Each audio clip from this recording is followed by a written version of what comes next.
This is a message from the former President, His Excellency Uhuru Kenyatta, during the ODM 20th anniversary celebrations in Mombasa. To the ODM family, distinguished guests, ladies and gentlemen, let me begin by thanking the leadership of the Orange Democratic Movement for inviting me to join you this evening as you mark your 20th anniversary. I had hoped to join you in person, but due to engagements booked earlier, I could not make it. In fact, that was an issue we were to discuss with my brother when he got back. Unfortunately, that did not happen. Even then, I celebrate with you, my brothers and sisters. I vividly remember the numerous meetings and engagements that gave life to the Orange Democratic Movement. Indeed, it was a movement born not out of political convenience, but out of conviction. A broad coalition then of political leaders who rallied the No campaign against the 2005 Kenyan Constitution. Tulikuwa tunaitwa Pentagon. It was a movement whose ideals began to shape Kenya's democratic journey.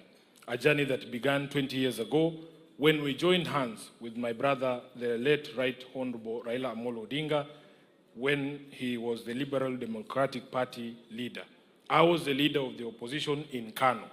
His Excellency William Ruto, Kalonzo Musyoka, Musalia Mudavadi, Najib Balala, and the late Joseph Nyaga.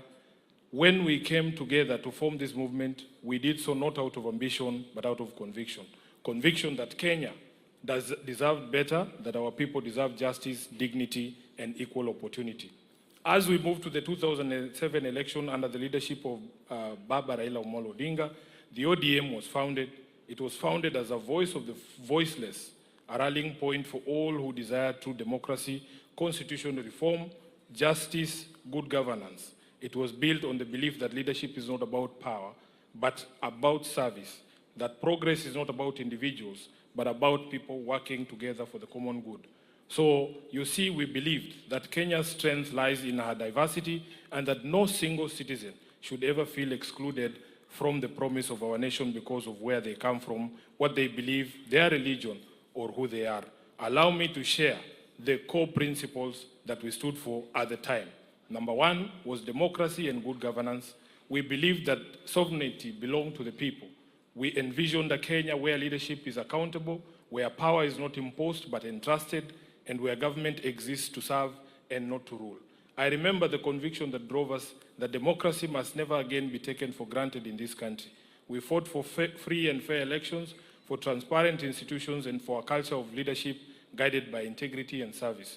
That spirit remains alive today. That spirit gave birth to the Orange Democratic Movement that we are celebrating here today.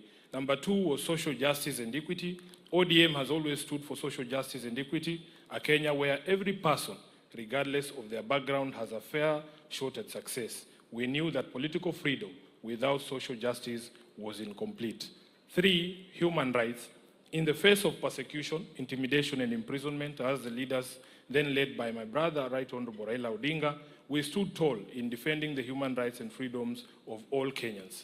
Our unity under the Orange Movement taught us that the fight for freedom is not just about political space, but about the dignity of every person, the right to speak freely, to worship, to assemble, and to live without fear. Three, or is it five, economic justice. ODM was and continues to be an unwavering movement in its pursuit of economic justice, the idea that growth must be inclusive, and prosperity shared. In the interest of time, Your Excellency, if you watch this, I'm going to skip to the last paragraph because I can see the Honorable Junet behind me.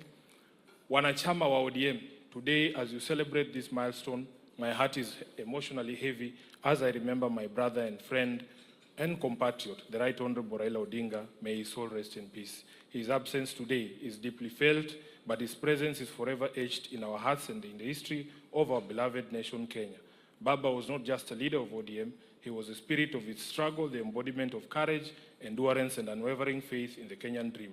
His courage, resilience, and selflessness shaped not just this movement, but the very course of Kenya's political evolution. Let us keep alive his fight for democracy, accountability, and inclusion. Let us make real his vision of a Kenya where no child goes hungry, where justice is not for the privileged few, and where every Kenyan, young or old, has an equal opportunity to thrive.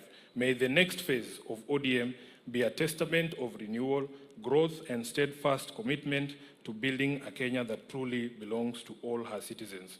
Thank you, God bless you, God bless ODM, and God bless our beloved country, Kenya. His Excellency Uhuru Muigai Kenyatta, CGH, 4th President of the Republic of Kenya. I thank you.